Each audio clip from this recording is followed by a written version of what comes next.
June 22nd, 2019. Joey Cleveland bringing us in here for another episode of That's What G Said podcast. Thanks for tuning in, folks. Kind of go from Joey to the tangent, right, is the Dodgers, because Joey came with me on Thursday to the Dodger game. Oh, we had some great seats. My dad had some surgery, so he had tickets to the game, wasn't able to go. So it was a bag giveaway. These tote bags are pretty nice that they had. So I went. Joey came with me. We were in row B. We had some awesome seats. It was a great time, and the Dodgers held on for a victory on Thursday. It was a little tight late, a little too close for comfort. And then the Dodgers came back for a win on Friday. So now that's 4 in a row for the Dodgers, and they are 52-25. Talk a little bit about the Dodgers right now, a little bit about the Lakers. Then we'll move to On This Day segment. Then, little best golf movies. We're going to get you a little Tin Cup deep dive. I love Tin Cup. Of all the golf movies, it's my favorite. It's going to be in the final 4 at least. We'll go through the bracket, see how things are shaping up. I hope it wins. I'm going to try to sell you on what a good movie it is, and maybe you will vote for Tin Cup moving forward. Horse racing. For Santa Anita, it is closing day on Sunday. So we'll give you some selections. I think I have 4 different plays for you on Sunday throughout the card. A lot of people like to play at some of those mandatory payouts and some of the exotic pools. So give you my thoughts on the Sunday card. Just 4 different opinions on Sunday at Santa Anita. Big Little Thoughts. Big Little Lies recap. Season 2. Episode 2. Thoughts and predictions moving forward. Close things out with some WWE thoughts on Stomping Grounds, the next pay-per-view on Sunday. So you can tell, based on the show here, it's going to be a big day on Sunday when we have another episode of Big Little Lies, the WWE Stomping Grounds pay-per-view, and we're going to be playing some Santa Anita on the Sunday closing day card. So Dodgers, 4 in a row. 52-25. On Friday, it was a Matt Beaty walk-off home run. One of the weirder things that happens, I never can understand how in baseball, how can a player get thrown out from the dugout unless you know for sure who it was, unless that was the only player who said anything. If there are a bunch of people yelling, how can the umpire be so sure if it was someone's voice? And in particular, Justin Turner, someone who doesn't have a bad reputation, not known for yelling and screaming and being loud and really getting tossed out of games. Pretty level-headed guy. That's weird. So Justin Turner gets thrown out early in the game. The only things I'm thinking are how and WTF, right? Cody Bellinger, home run number 25. He hit 25 home runs last year. He is leading the way, and It's between him and Yelich right now when you're talking about the MVP of the National League and really the best player in baseball, as Cody just continues to hit .356 after a 1-for-4 evening, hitting that 25th jack of the night. Hitting that 25th jack of the season earlier on the night. Jock, we're seeing Jock Peterson play a little first base. It's like anything, the first few times you do it, it's a little goofy. It looks a little out of the ordinary because we're not used to seeing him over there. But Jock, if we can get his bat in the lineup as much as possible, I think that's a positive. So if playing first base is just going to get him a few more at-bats here and there, that's good because, when you have Jock's kind of power and he hits right-handed pitching so well. Tonight, I keep saying tonight, which, I'm actually recording this very early on Saturday, June the 22nd, so it is kind of tonight. It was just a little earlier in the evening when Walker Buehler, struck out a career-high 16 batters with 9 innings. Very rarely do you see anyone go a complete game anymore. 9 innings, 3 hits, 2 earned runs, and 16 strikeouts. The earned runs were both home runs, solo shots, first Arenado, and then Blackmon, 2 excellent hitters, 2 hot hitters. But what was really impressive, to close out the ninth inning, tie game, 2-2, They let Buehler come back out for the ninth. 98-mile-per-hour fastball on pitch number 102. Strikeout number 14. Comes back with a curveball in the dirt for strikeout number 15. And then 97-mile-per-hour fastball to get Arenado for his 16th strikeout with a runner on. Huge game for Walker Buehler. And his ERA is now below 3. He's down to 2.96, and he threw 111 pitches in this game to get those career-high 16 strikeouts and no walks. 16 strikeouts, did not walk a batter. Dominance from Buehler. Let's bounce around the rest of baseball a little bit. Actually, before we do, a couple other things to mention about the Dodgers. Like to see Austin Barnes. He didn't get hit tonight, but last night he got a couple hits. Got to see him getting a little more production. Chris Taylor's been climbing the ladder a little bit. Max Muncy has been absolutely rolling. He's up to 284 now. And we got to get a little more production from Kiki. He's one that's been really struggling after the first 2 weeks of the season. He was playing very well, and then since then he struggled. The pop is there, but the consistency, he's all the way down to just, above 200. So hopefully the Dodgers can continue on, and we'll see if the bullpen, which has been the weakness all year long, can they strengthen it? And really with the bullpen for the Dodgers, can the players just execute? I keep saying this over and over. When you look at the Dodgers bullpen and who they have in that pen, when you're comparing it to other teams, the Dodgers bullpen should not be a problem. It really shouldn't. I mean, just starting with Kenley, Pedro Baez has become one of the best relievers in all of baseball. Last year and a half, he's been excellent.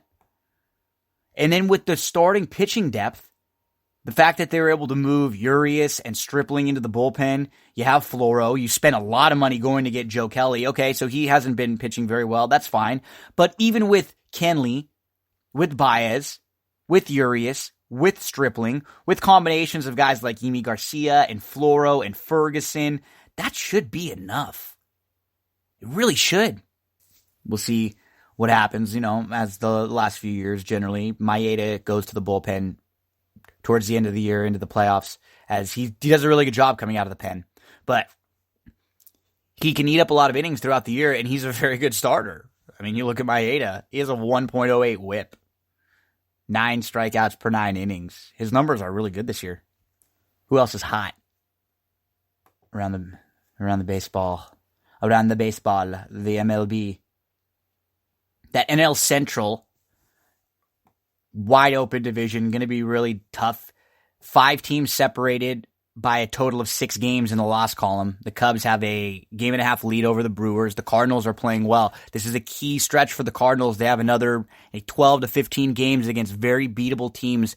They have to go something like 8-4 or 10-4 or 5 in this next 12 to 15 games.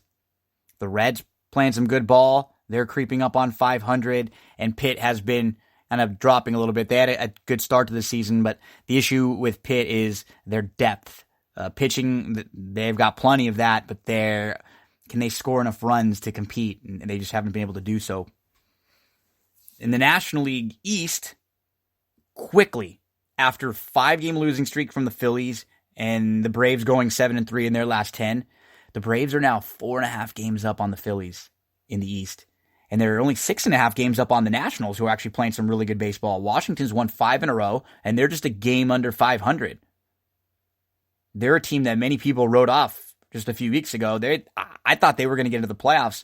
I did not think Atlanta was going to be this good. And now the Washington Nationals are kind of back into contention with plenty of season left to go, at least to sneak in for wild card contention. Over in the American League, the Astros have really been struggling. Some of the injuries have hurt them. They just got Altuve back. But even after losing 6 games in a row, they still have a 7.5 game lead on the Oakland A's, who've actually been playing very well. So the A's have won 4 games in a row at a great time because they were able to pick up a lot of ground on the Astros, who lost 6 in a row. So the A's have now kind of jumped into into the second place spot in the AL West. The Astros, the A's, and then the Rangers there. Cleveland Indians quietly playing some good ball. They've had a good last 10, 12 games or so. And they're up to 40-35, so they're definitely in that contention for a wild card. And Boston keeps playing well now. A solid week and a half for Boston. They're only 2 games behind the Rays, and although they're 7 games behind the Yankees still in the division, as the Yankees have won 7 in a row. And Boston just can't really make up a lot of ground on the Yankees. So there's going to be a lot of, it looks like we're really starting to get in the American League who's going to be hanging around now. Looks like the Yankees, they're going to be tough to catch in the AL East. The Twins are going to be really tough to catch. They've got a 9-game lead on the Indians. And the Astros are going to be really tough to catch with their 7.5-game lead. So this wild card, where you're going to have the Rays, the Red Sox, the Indians. The White Sox are trying to get into the mix. And then the A's and the Rangers. A lot of teams battling for those couple wild card spots in the American League East. Shift the focus a little bit over to the Lakers, who drafted Talen Horton-Tucker, 46th overall in the NBA draft. The Lakers did not have a pick, but they purchased this pick from Orlando for a 2020 second-round pick and some cash. 6'4", 240-pound swingman with a 7'1" reach. He played at Iowa State. Averaged just under 12 points, just under 5 rebounds, 2.3 assists, over a steal, and almost a block in 27.2 minutes per game. Everything, and I'm not going to pretend like I know. I've seen him play a few games. I don't know him very well. I don't know anything in depth about him. But everyone that I follow that was an NBA draft expert or someone who gives scouting reports on all these players, who had followed these players all throughout the season, they're very high on him, and they're very high on his upside as someone who can play defense, can guard multiple positions, and the comps for him are good. The one that keeps coming up is Draymond Green. It's obviously the best, right? Not everyone's going to be a Draymond Green, but in the sense of he's that type of player, he is a good ball handler, he's a good playmaker, and he's big. He's very, very thick. Some of the things he discussed. He said he likes to keep it versatile. He wants to be able to do many different things. He is also a Clutch Sports client, so he has the connection with LeBron, with Anthony Davis. He wants to keep improving every day. To be honest, as a Laker fan right now, there have been a lot of negatives over the last couple of years, and anytime something happens, if it's not great, the Lakers are going to get a lot of negative feedback for it. I've not seen much negative feedback at all. This is a player who was very highly regarded and highly projected to be like an end of the first round, early second round pick. So the fact that they were able to get him in the middle, like the back half of the second round, was very good for the Lakers. And hopefully whatever they end up doing with him, if he, has to come in and play, or if this is something that they have to use as an asset moving forward, I think he is a good fit, and I'd like to see him get on the court and get some run. He could be a great guy at the end of the bench. You just want guys that have good effort, that hustle. It seems like a player who wants to really work hard, and the defense kept coming up repeatedly. I love the fact that he wants to play defense, and he likes, he likes guys that do a lot of things. He said Draymond Green. And he said he's trying to always take away little things from players to add to his game. So now what does the Lakers roster look like? LeBron, Anthony Davis, Kuzma, Bonga, Mo Wagner, Jamario Jones, who the Lakers are trying to see if they can get rid of those contracts and the players and create a little more space in the cap to either bring in a max player or just to add a couple more veterans. If not, hey, I think Mo Wagner is going to be a fine player in this league. He's a big who can stretch, who can shoot. He cares, he battles. He really, as a big man, he tries hard. He has a passion. I like Mo. Jamario Jones is a hustle player. Isaac Bonga is more of a project, but he's shown some flashes. These are players who could be players a few years down the road. They're just not on the timeline right now with LeBron, with Anthony Davis, and the Lakers, who have to win right now. So who comes next? Is it Max? Is it a bunch of other veterans? We're going to find out in a week. Just the 30th, we'll start to find out. Between that, June 30th and July 6th, there's going to be a lot of things happening in the NBA. On this day, June 22nd, we'll just do a quick one. Henry Hudson was set adrift on the Hudson Bay by mutineers on his ship. He was never seen again after that, 1611. 1937, Joe Louis knocks out James Braddock, the first heavyweight title for Joe Louis, and it was a big moment in history for Joe Louis, and just a big moment in history. 1963, Little Stevie Wonder at age 13 released his first single, Fingertips. It was the first live non-studio recording to go to number 1 on the Billboard charts. 1977, The Rescuers was released by Disney. Bernard and Miss Bianca. I love The Rescuers. It was actually the first Disney animated film to get a sequel. The Rescuers Down Under. I've got all the old Rescuers, Rescuers Down Under, all the old Disney animateds on the in the VHSs still, in their big VHS cases. Probably up until like the late 90s. Anything before that, I have probably 30, 40, good amount of them. 1981, John McEnroe, the You Can't Be Serious. You cannot be serious, the rant. That was on this day, 1981. Tom Seaver retires from baseball, 1987. Adam Sandler joins Saturday Night Live in 1990. That is on this day, June the 22nd. If you are interested in anything to do with real estate, anything at all, make sure to get to cindycarava.com and check out one of my sponsors, because one of the most stressful events in life is moving. Everything that goes into it, process of relocating, so many different factors that you have to worry about. So Cindy Carava will make your life easier. She's a new sponsor of That's What G Said. The name might sound familiar. She's the wife of horse racing trainer Jack Carava. He's been a mainstay on the Southern California racing circuit for the last 30 years. Cindy Carava is a full-service realtor. She can help you in many different ways. Selling, purchasing, leasing. She can help you find vendors and handyman, painters, landscapers, gardeners that she's personally used in her own home. She can help you with getting pre-approved for a home loan. Cindy can connect you to lenders that she works closely with and can highly recommend. Covers all parts of the San Gabriel Valley, parts of North San Diego County, Del Mar, Solana Beach, Rancho Santa Fe. So, all around Santa Anita Racetrack, all around Del Mar down in San Diego. If you're just curious to see how much your home is worth, she will even do a free market analysis of your home's value. You can find Cindy on Facebook, Instagram, YouTube. You can find reviews about her on Yelp and Zillow, or the easiest way, cindycarava.com. You can find all of her contact information there. That's Carava. I've known her personally for almost a decade. She is one of the most honest and genuine people I have ever met, the exact type of person you can trust with any of your real estate needs.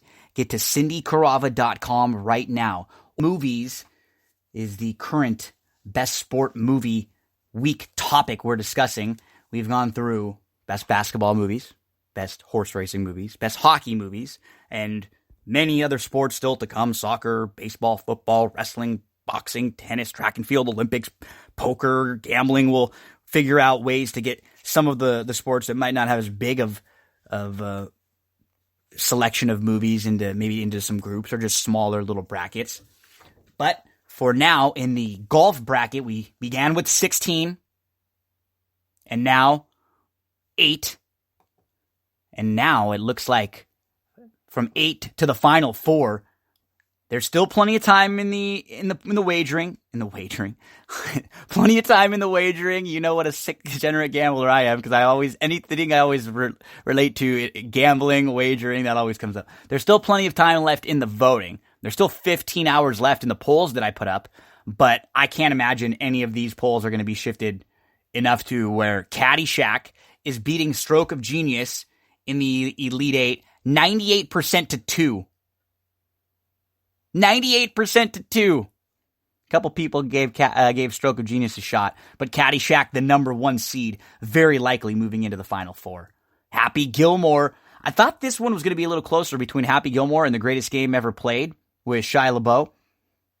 I really like The Greatest Game Ever Played. Happy Gilmore is an obvious classic. They were the 4-5 seeds, and Happy Gilmore, the 4 seed, absolutely dominating the 5 seed and looking to move on to face Caddyshack. So it could be the two big comedies, Happy Gilmore and Caddyshack, lining up in a semifinal. And then on the other side of the bracket, the number 2 seed, Tin Cup, has been rolling right along, 96% right now, to 4% for Who's Your Caddy. So it was Tin Cup versus Who's Your Caddy in the Elite Eight. And in the other Elite Eight matchup, it was the Caddy versus the Legend of Bagger Vance. Another one I thought was going to be a little closer. This was a 3-6 matchup, but the Caddy, no match for the number 3 seed, the Legend of Bagger Vance. So it'll likely be in the Final Four, Caddyshack versus Happy Gilmore, and Tin Cup versus the Legend of Bagger Vance.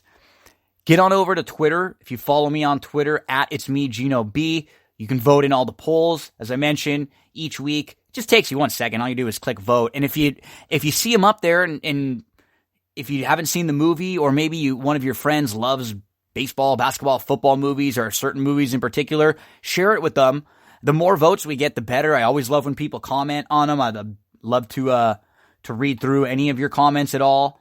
A couple people, really everyone knew that Caddyshack was going to be tough. Bobby, Poker Lover, mentioning, no upsets in this round. It's been a very chalky it's been a very chalky Elite Eight. Pony Chick says Caddyshack winning this in a walkover. So, likely the Final Four, Caddyshack, Happy Gilmore, Legend of Bagger Vance, and Tin Cup. But I'm going to sell you on Tin Cup, and this is what I want you to do, to go over and vote on Tin Cup. This is going to be a Tin Cup deep dive. So we're going to spend a few minutes talking on the movie Tin Cup and why I love this movie so much. It is one of my favorite movies, not only just a golf movie, it is one of my favorite movies, period. It's one of those movies that anytime it's on, I'm going to stop and watch it no matter where, from the beginning, middle, and always pick it up. And what I really love about this movie is it's just not one of those movies with the complete Hollywood ending where everything goes right at the end and the player or the team wins and everyone's happy. People are happy at the end, but it's not a perfect ending. The better way to put it. The story of Tin Cup is about golf driving range pro Roy McAvoy, played by Kevin Costner. So the cast of Tin Cup, it's a good cast, and they do a really good job. In particular, the few main characters. Kevin Costner is Roy McAvoy, aka Tin Cup. Renee Russo is Dr. Molly Griswold. Don Johnson, he's David Sims, who is just the real jackass golfer who hates dogs, children, and old people. We find that out multiple times. And then Cheech is Romeo. He's Kevin Costner's caddy. Those four in particular do just such a great, great job. It's all about a small town in Texas, golf driving range pro Roy McAvoy. He owns a little driving range and he gives golf lessons to people. He's a good golfer. He was a golfer in college and he has a very good game. He plays all the time. He just is a little bit of a hothead. He's got a big ego. He's a gambler. He just doesn't really quite have his life all together. He has fun though. He enjoys living. The movie actually opens up with bug betting. Yes, bug betting. Romeo, Cheech Marin, is leading the group of friends, wagering on which bug will be zapped first by the bug zapper. Then we see Dr. Griswold come in. She has a lesson. She answers a riddle that Kevin Costner, Roy, had posed to his friends. And so Roy's giving Dr. Griswold a golf lesson now. And he's a great schmoozer. You got to give it up to him. His lines are corny and just totally, they're very poetic, but they're great. He's a smart guy. He needs a little help putting it all together. He mentions golf is about inner demons, self-doubt, human frailty, and overcoming that shit. Well, yeah, we will have maybe a few cuss words here and there, just kind of quoting, and maybe the tone will be just a little bit more PG-13 to R-rated when we have to cover something like this, or Game of Thrones, where we did. He goes through, what is the golf swing by Roy McAvoy? And, he's giving the Dr. Griswold, Renee Russo, a lesson, and she walks in with all of these different contraptions on her all over. She spent tons of money on these different things she could bought on TV, tried to help her golf swing. And so she asks the tin cup, and he says he just loves this. What is the golf swing by Roy McAvoy? Well, I tend to think of the golf swing as a poem. And his buddies are watching him, and they know they've seen him do this shtick over and over again. The critical opening phrase of this poem will always be the grip. The hands unite to form a single unit by the simple overlap of the finger. Lowly and slowly, the club head is led back, pulled into position not by the hands but by the body, which turns away from the target, shifting weight to the right side without shifting balance. Tempo is everything, perfection unattainable. As the body coils down at the top of the swing, there's a slight hesitation, a nod to the gods.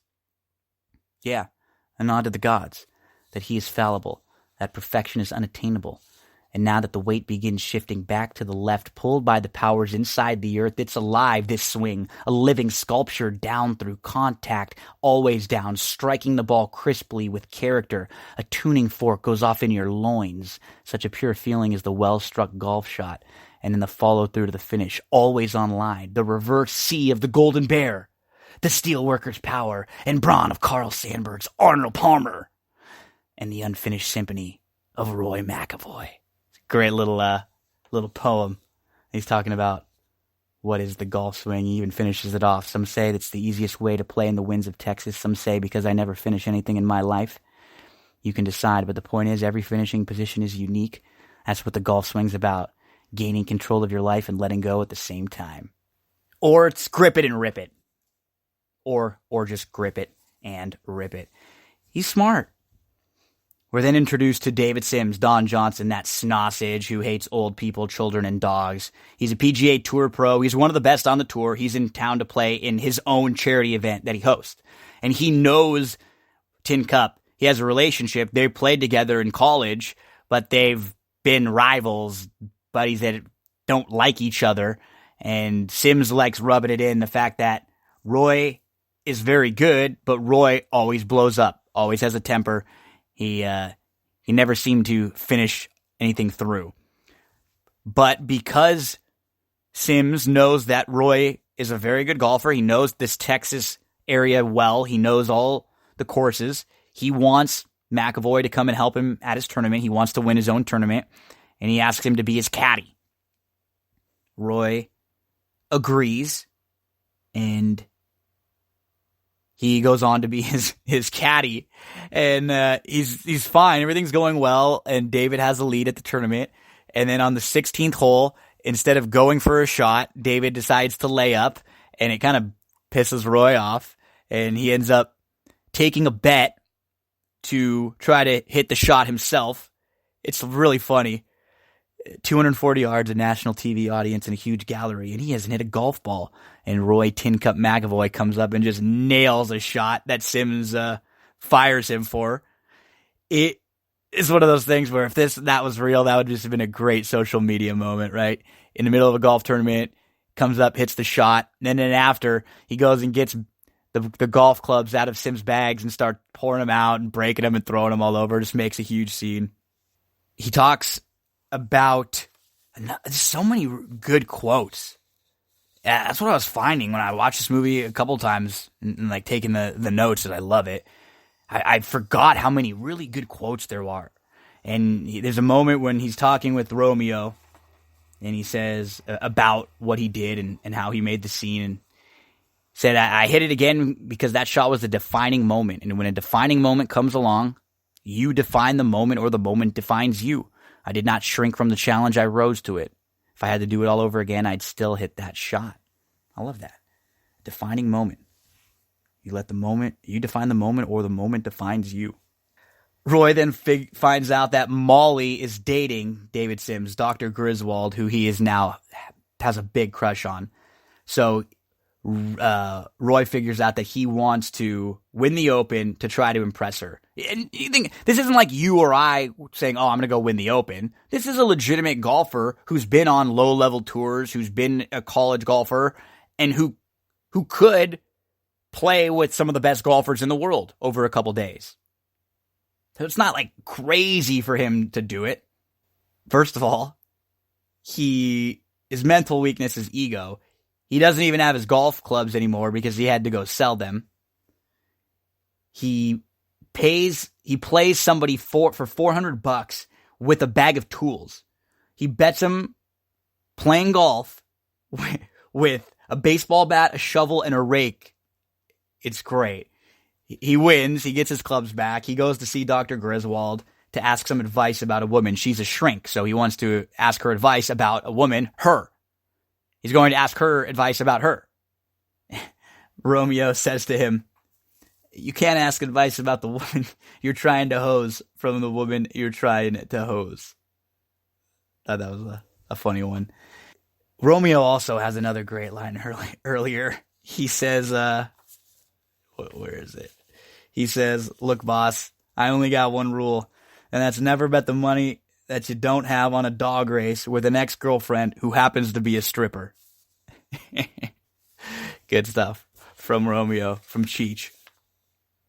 So we're to the point where he's now told Dr. Griswold that he loves her. She told him. She said, go for it. If you feel this way about someone, go for it. Tell the woman how you feel. Maybe she'll feel the same way. He tells her. She freaks out. She's not expecting it. But you can tell she's starting to become, more and more smitten with him. She's attracted to him.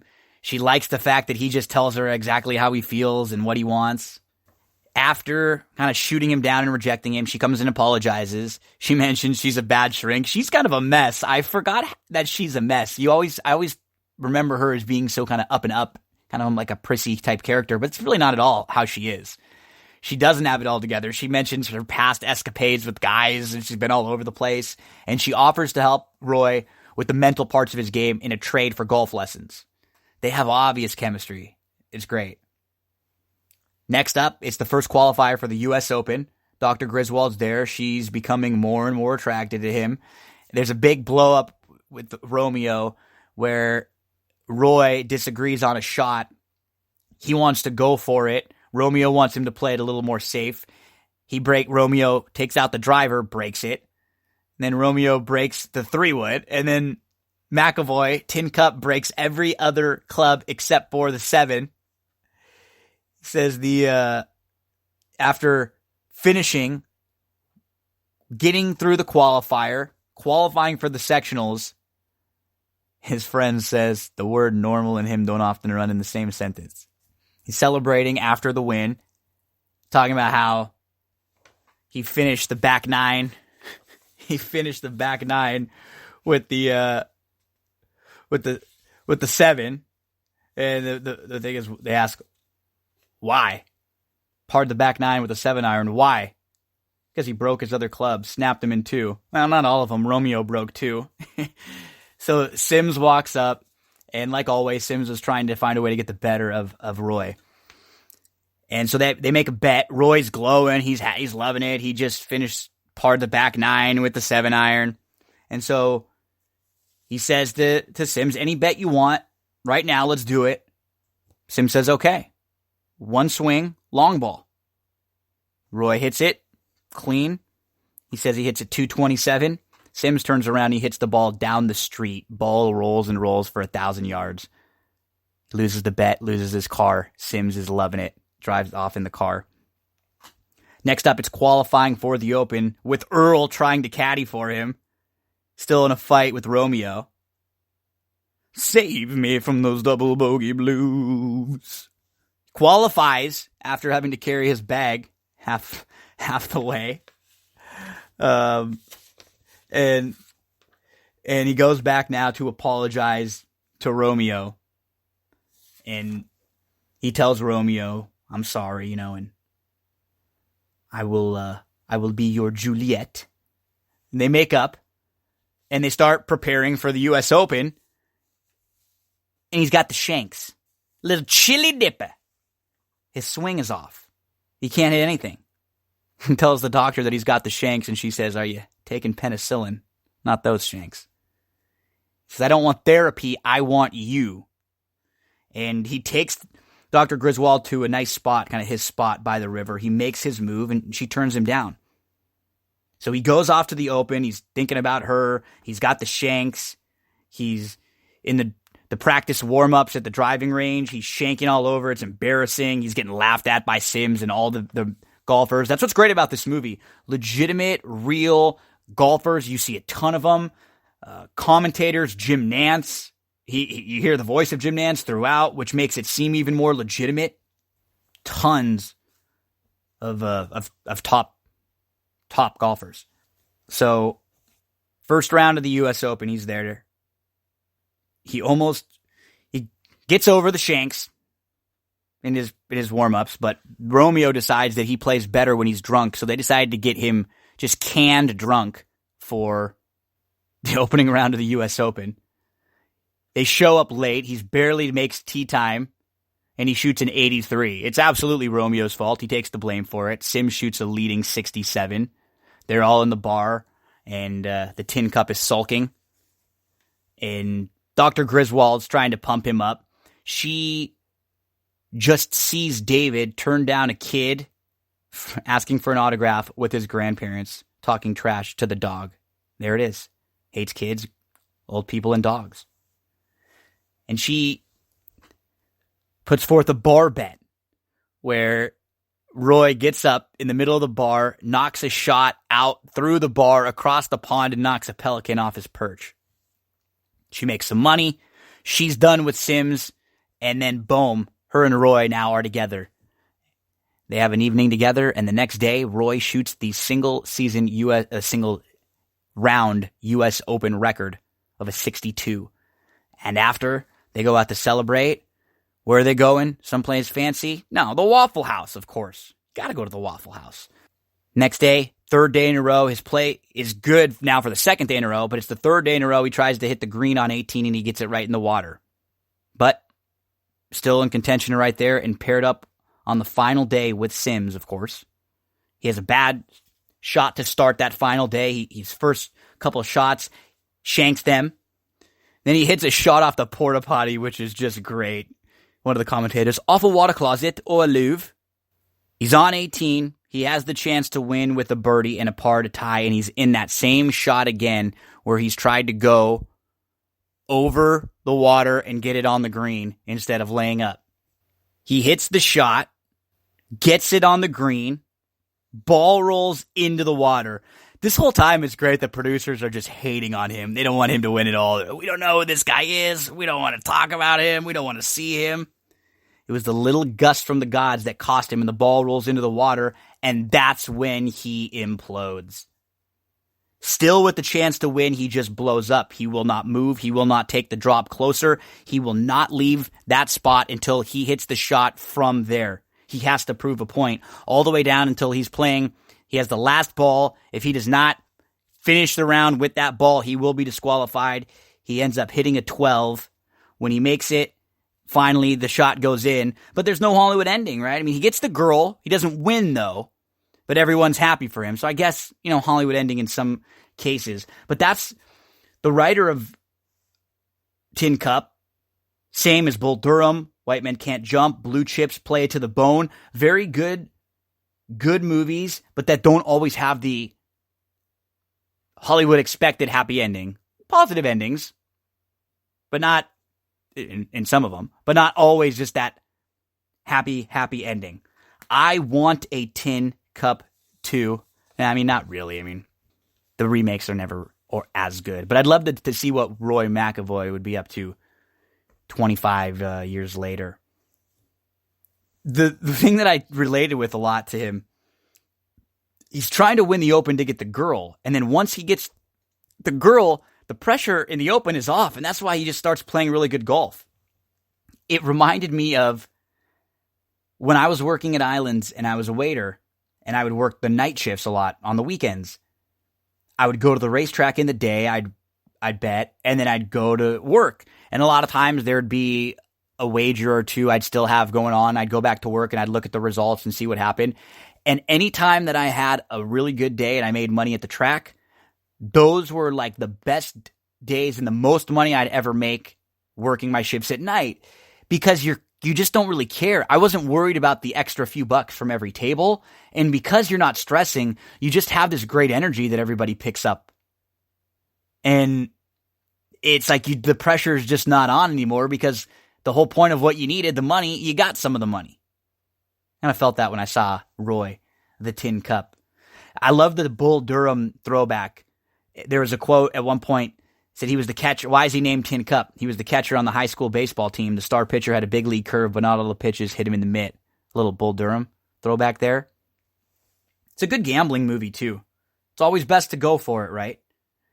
Kevin Costner, one of, if not the best ever actor for sports movies. We're going to see him come up huge in baseball whenever we decide to do baseball one of these next few weeks. He will have a big say. It's going to be Costner against Costner against Costner in a lot of the baseball movies. Let's see, any other fun quotes there? Make sure to check it out. You can rent it for really, really cheap. It's awesome. I'm a low percentage guy. Look what I'm wearing. I'm playing for Rio Grande Short Haul Trucking, Briggs & Brown Sanitation, First State Bank of Salome, Woody's Smokehouse. You think a guy like me bothers to worry about the percentages? That's another good quote. Any others that I loved? Well, go check it out, and you let me know which parts of Tin Cup you like the most. Thanks for hanging out on that Tin Cup deep dive. Let's jump right into some Santa Anita for Sunday. So, honestly, I didn't play a whole lot of Santa Anita this year. The fields were a lot shorter. There's just been a lot going on, but it's closing day there. I know a lot of people look on the closing day cards. You get involved in some of the exotic wagers, and I did find a couple races where there were some horses that I like. So I'm not going to go through every horse in every race like I do with the Breeders' Cup and Derby and Preakness and Belmont and the deep dive cards, but I just want to give you the 4 horses that I like: the first race, the 8th race, the 9th race, and the 10th race. Let's talk about the first race. And we're going to go to the 3, Hot on the Trail. Now, Hot on the Trail, this is a 5 furlong turf sprint. And if you look at Hot on the Trail, she has been on the grass 3 times. First time on the grass, she was down the hill back in January. She had a brutal start. She was way out of it. Took a while for her to get going and to get into stride, but she closed very well for 3rd. Came back on February the 18th. A slow start again. And she was bumped around and steady going into the turn at the back of the pack on the inside. Never really in a great spot. And she didn't run poorly behind a next out winner. Came back on April the 13th. Slow start again, was 2 from the back in the 2 path. And the race just did not set up well for her. They went too slow early, and it was just not. She was chasing a couple horses that were a little bit better. They were shorter priced in there. They were fit a little bit better, and that has been a productive race since. The slow starts I don't love, but what I do like, most recently on May the 18th, on the dirt, going 6.5 furlongs, the blinkers go on, and a much better start with the blinkers. Within a length, was in a tough spot in between horses, but did win the battle for 3rd. I think she will just be able to sit a little closer. She's going to have punch. And look at the way this race shapes up. I think from the inside, Miss Bennett will be forced a little bit from the rail. Interesting Times is going to show speed. You're going to get speed from Queen of the Track. You're going to get speed from Naughty Tiger. You're going to get speed from Anonymously. And you're going to get speed from Portal Creek. I think the 3 is the horse to bet. The 2 is going to be pretty tough in here too. Should also get a great trip. I wouldn't really talk you off of Miss Flawless. But I think Hot on the Trail, anything over 7-2, a nice win wager on the 3. Hot on the Trail in the opener at Santa Anita on the 23rd on Sunday. Let's get to race number 8. And I'm going to go to the rail horse. in the 8th. This is the San Juan Capistrano. Going 1 mile and 3/4. Let's go to Mongolian Groom. If you look, he will add the blinkers today. The only time he's been on the grass twice. First time on the grass, that was his maiden breaking score, and he actually showed a lot more speed than what I'm expecting from him. Next time on the grass, it was in July, middle of July. We don't see him for a few months. I think it's a very easy race to put a line through to give him an excuse. Recently, look at who he's been facing on the dirt. So I know that he has ability on the turf, just based on what I've seen in a couple starts from him. And look at the company he's been facing and company he's been keeping on the dirt as of late. Vino Rosso, McKinsey, and Giftbox you see in some of the running lines. Any of the horses in the last few, even the horses at Charlestown, Running to Love You, Diamond King, War Story, they would be very tough in here. They'd be logical. This is not a strong spot. So I think Mongolian Groom, anything over 5-2, if you're looking for a play in some of the late exotics. The other horses cause for commotion. And she just faced too tough of a group last time out. She was very consistent prior to that. But, she was 15-1 and she ran into Basilica and Rimska and tougher. Oscar Dominguez makes sense in here. They're just no monsters. I think with the blinkers on, getting back to the grass, coming out of some races where he faced horses that are a lot better than the horses that would be in this spot. Mongolian Groom, anything over 5-2 in the 8th race at Santa Anita on Sunday. 9th race, the number 5 is the play in here. KD Trey. When I look at this race on paper, it seems like the Bafferts will take all the money, right? You have to think Bowl of Soul and Durlu. I keep Bowl of Soup. I want to call it Bowl of Soup. Then I was looking at Bowling for Soup, and then I was singing, he's the girl all the bad guys want, and she's the girl all the bad guys want. So the rail concerns me with Bowl of Soul. The fact that both of the Bafferts have a little bit of speed worries me, because Durlu, I don't think will be too far out of it. I like the 5. So KD Trey has been on the dirt 3 times. A winner, a second, and a second. All those races were at a mile, now cutting back to 7 furlongs, and gets a little bit of bottom. What I mean by that is she puts some 2 starts together. She raced on April the 7th, then 6 weeks off, then came back on May the 31st. Now she's only had a few weeks off. She should be a little more fit, have a fitness level that's a little higher. And what she proved in her last 2 starts when she was second at this level is that she's the measuring stick for the level. She belongs here. And in a race like this where the 1 and the 7, Bowl of Soul and Durlu, will probably take money, she could even float up a little bit. If she's anything over 7-2, I think she's worthy of a win wager. Now, I don't think she needs the lead either. Her last 2 races, she drew the inside, and when you draw the rail, you're kind of forced, right? She was a step slow from the rail, then she shot through, she got the lead, she opened up a half length, and she was just a clear second that day. She was second best. She was 6+ lengths clear of the 3rd place finisher. I think she might be able to sit a little bit off Bowl of Soul, and if the Bafferts don't go at each other, or even if they do, maybe she gets the trip right behind them. If not, maybe she can get the jump. I like KD Trey here at anything over, 7-2. Wouldn't want to take less than 3-1 though. The 10th and final race of the meet at Santa Anita will be on Sunday, and we'll not have to go far to find the horse we like there. That's the 1 Miss Bigley. She's never run a bad race in her 4 career starts. She's come actually out of some pretty decent races. Went to the bench in October, so she raced in September and October as a 2-year-old, came back as a 3-year-old in May. And her first start off the bench was very good. She was a nice 3rd that day. Most recently was the race that I think she has an excuse for. You'd expect her to improve a little bit second start off the bench. She sat a close-up 4th. She was in the 2-path. Then she was back maybe about 4 length.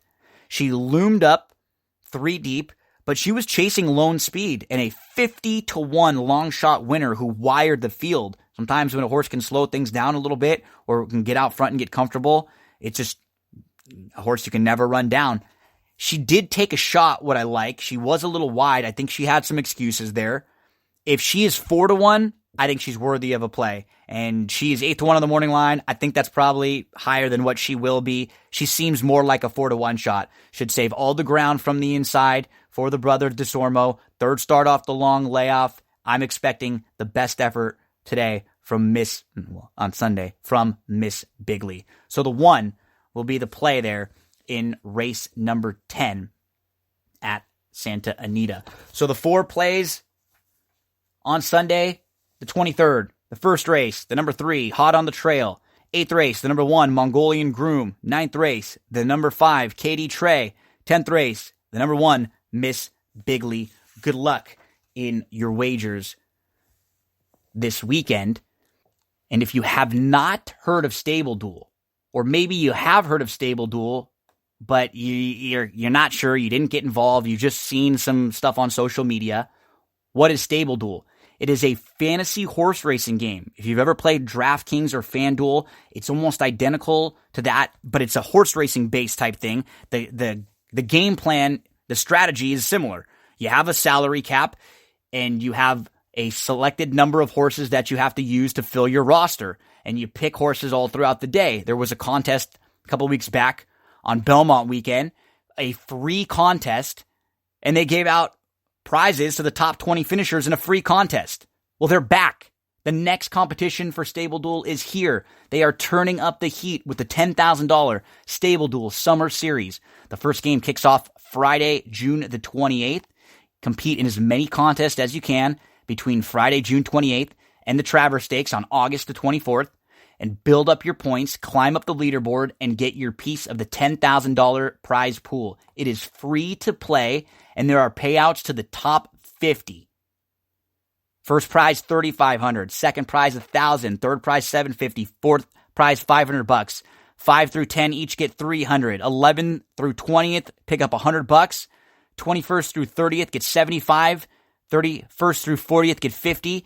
And even if you finish 50th, you get $25. It's a free contest. You can get involved in all of the different contests for free. And if you are one of the top 50 finishers, you will get paid out, and you're going to have a lot of fun doing it, climbing up the leaderboard, battling your friends. The $10,000 Summer Series for Stable Duel. Get to StableDuel.com, and it'll give you the link to click, download the app on your iOS device. You create an account, you name your stable, and then you start picking your horses and duel. StableDuel.com. Time for some big little thoughts. I am just such a huge fan of Big Little Lies. I mean, I think it's obvious because we're talking about the show over and over again. Each week we're going to talk about it. But I absolutely love Big Little Lies. And you know what? I'm not the only one. It is 95% on Rotten Tomatoes. It's not an easy site to get great, huge percentages like that. So everybody's a big fan of the Big Little Lies. So what happened? Season 2, episode 2. Where do we pick things up? We see Celeste. She dozes off at the wheel right off the bat. And she runs into a tree. She took some Ambien the night before.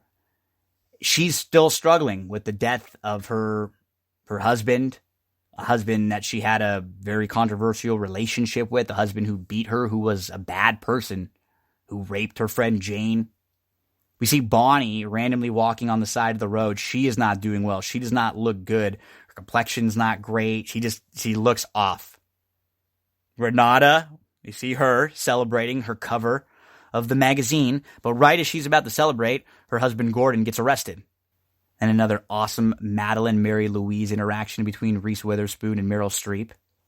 Now it's Jane's turn, and she gets asked out on a date by her coworker. She tells him he's a little strange, but she does seem interested in him. Bonnie, when driving with her daughter, has a talk, and her daughter notices that something's wrong with her mom. She asks her mom, "Who are you mad at?" And she can tell Bonnie's struggling ever since she was the one who did this. She pushed Perry. She killed him. She did it for the right reasons. She saved her friend, but she did this, and she's having a tough time with the lie. She even mentions later on that the lie, it's going to get us. It's going to get us all. The lie. She's having a tough time with it. We see Celeste at the shrink's office. She still loves Perry, and this happens a lot, right? In any relationship, a lot of times when you break up with someone, you think about all of the positive stuff. Even if there was a lot of negative, you still think of the positive stuff, and you can't help it. And that's what's happening with Celeste a little bit. She still loves him. She's still thinking positively about him. But her therapist asks her to try an exercise, and this exercise actually works very well, to ask her to relive a bad moment that they had when he was assaulting her, and to substitute one of her friends, her best friend Madeline, and picture that he was instead attacking Madeline. And it takes her out of it a little bit, backs her up a little outside the box, and she actually sees what the therapist is talking about, and she realizes, he was a monster. Renata visits her husband in jail. He tells her that he is guilty and that all of their money will be gone. And Renata says, I'm not gonna not be rich. I will not be rich. Bonnie's mom then shows up. Bonnie's husband, Nathan, called her and asked her to come. She's definitely quite a handful. Renata, at one point, mentions a struggling childhood, which I think it was a foreshadowing, and I'm hoping we get to see it a little bit more. She talks about how she doesn't want to go back to the life that she had to kind of crawl out of. And she mentions that the detective was there when her husband was arrested. So she's starting to notice that the detective may be onto their secret, maybe knows that they're hiding something. Celeste's kids mention in their class, and I quote, their dead father. And you could tell that their kids everyone's having trouble with this in their own different ways. The women are kind of having trouble covering up the lie. Mary Louise is having trouble getting over her son's death. Even for Celeste, she's having trouble getting over her husband's death, even though he was a bad guy. The kids are having trouble getting over their father's death. It's a lot. And there's a moment in the car with Celeste and her kids where they say, she likes to pretend like everything is okay. They're obviously troubled with everything that's going on. Mary Louise, Meryl Streep, decided that she's going to rent an apartment nearby to help them out. She does not like Madeline, and she knows that Celeste is an enigma. The boys have a little scuffle in the backyard, and one of the boys tells his mom, Celeste, to F off. She does not react well. She screams, and she pushes him down, and she says, no, you will not be like him. And Mary Louise sees, and she obviously knows that she's talking about her son. Bonnie and her mom have some interactions throughout where, her mom's trying to figure out what's wrong with Bonnie, but she is not, she's not the nicest and not the sweetest, and she is very rude and intrusive. There's another fun interaction with Ed and Nathan where a fight is threatened. It's always great with those two. Gordon and Renata are in court. He is charged with security fraud, mail fraud, and wire fraud. A very awkward dinner with Nathan is next, with Nathan, Bonnie, and Bonnie's parents, where Bonnie's mom calls Nathan ill-equipped to connect with his wife and oblivious. That upsets Bonnie so much that she walks out. We then get back to Celeste, and she's thinking back to her first date with Perry, and she keeps having visions of that first date. She then finds out that the boys know that that their father had a kid in their class. Ziggy, one of their friends, is actually a brother of theirs. Madeline's daughter overheard Madeline talking on the phone, and she told everyone who Ziggy's dad is. So Chloe told everyone. Now all the kids know. Ziggy thinks his mom got salted. He doesn't understand that it was assaulted that she had heard. So Jane asked to tell her kid when second grade about assault and rape. And Ed, Adam Scott, Madeline's husband, he's mad because Madeline's lying to him all the time. She just keeps everything from him. She hadn't told him anything about Perry and Ziggy. Mary Louise finds out. She doesn't believe that Perry could do anything bad. She doesn't think he's capable of doing anything. Celeste has to let him know that they did not have the most squeaky clean relationship. she starts finding more and more out about Celeste and the night of Perry's death, and she is very accusatory. Meryl Streep is just so great, right? She just steals so many of these scenes. Bonnie's mom then brings a crystal into Bonnie and Nathan's room while they're asleep. It's a little creepy.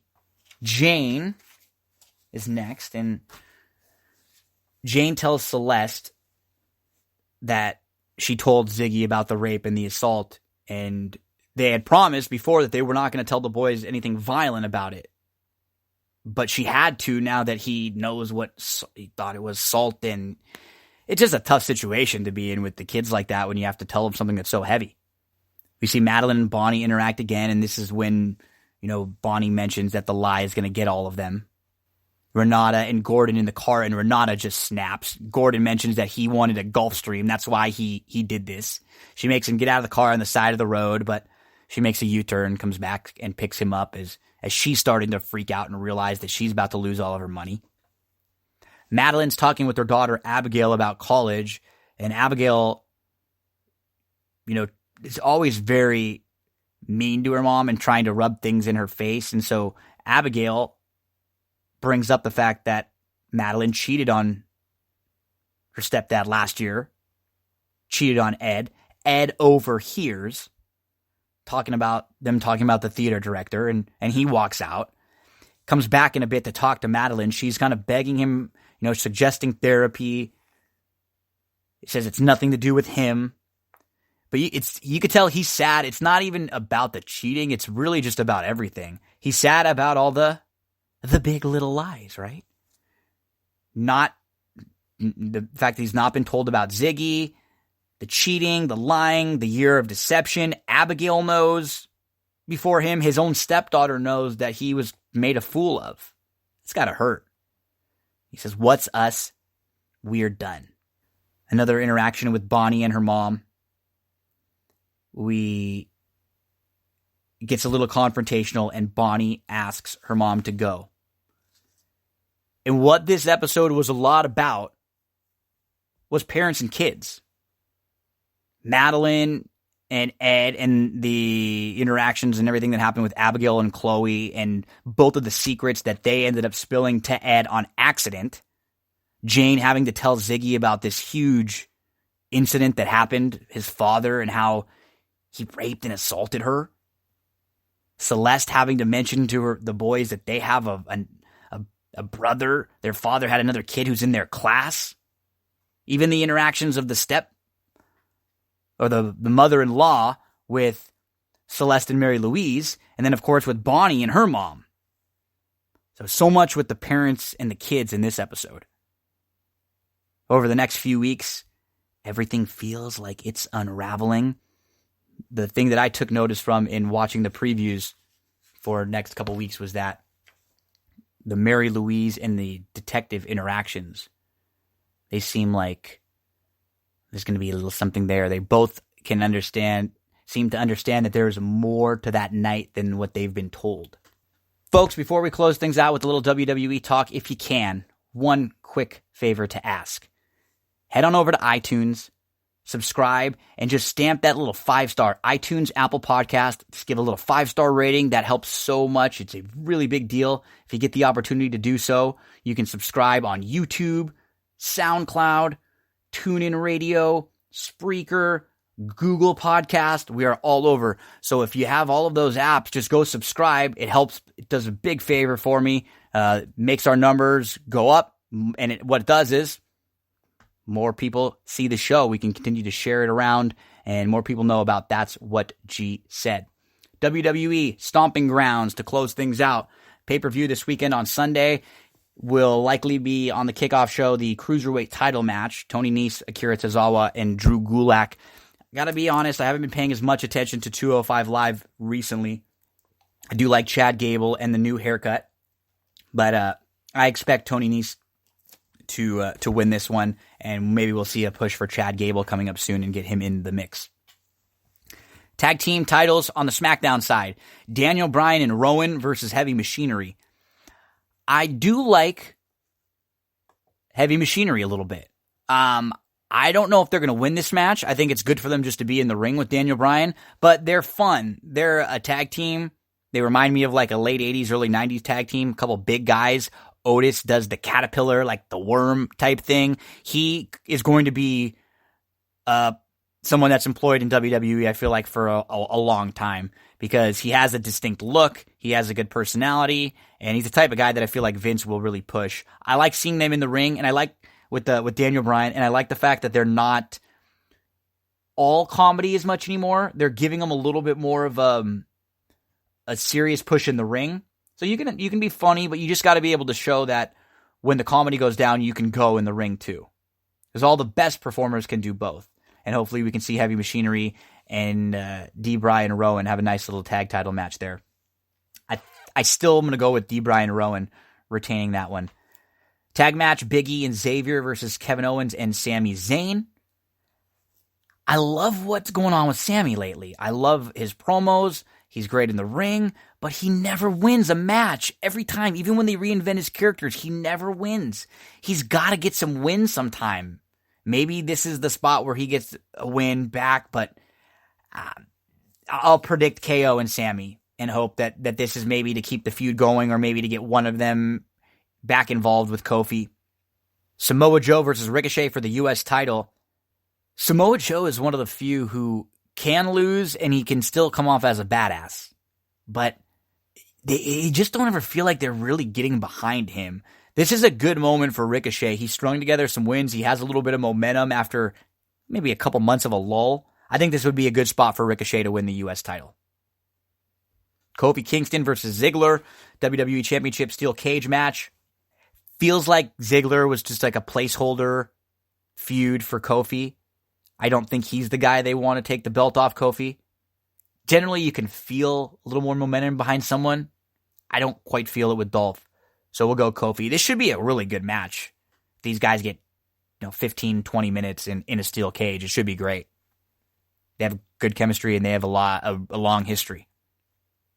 Roman Reigns and McIntyre. This is all kind of branching out from the Shane McMahon, Roman Reigns feud. Shane's kind of got his little posse now with, not the Mean Street posse, but Drew McIntyre and the Revival. The backstage segments they've had, they're not bad. Shane's not a bad heel. He's not, because you don't like him now, and he's all over the place. You're seeing a little too much of him. They're doing a good job of making you not like him. Should be Roman Reigns, McIntyre. Reigns is probably going to win this. He just recently lost to Shane. From a feud standpoint, it would be better if Drew Mac won this to keep it going forward, but this has got to be Roman Reigns winning this match. And then we'll probably get another match with Roman versus Shane coming up soon where he can just kind of crush Shane and get his win back. A couple women's matches. First for the SmackDown Women's title, Bayley versus Alexa Bliss.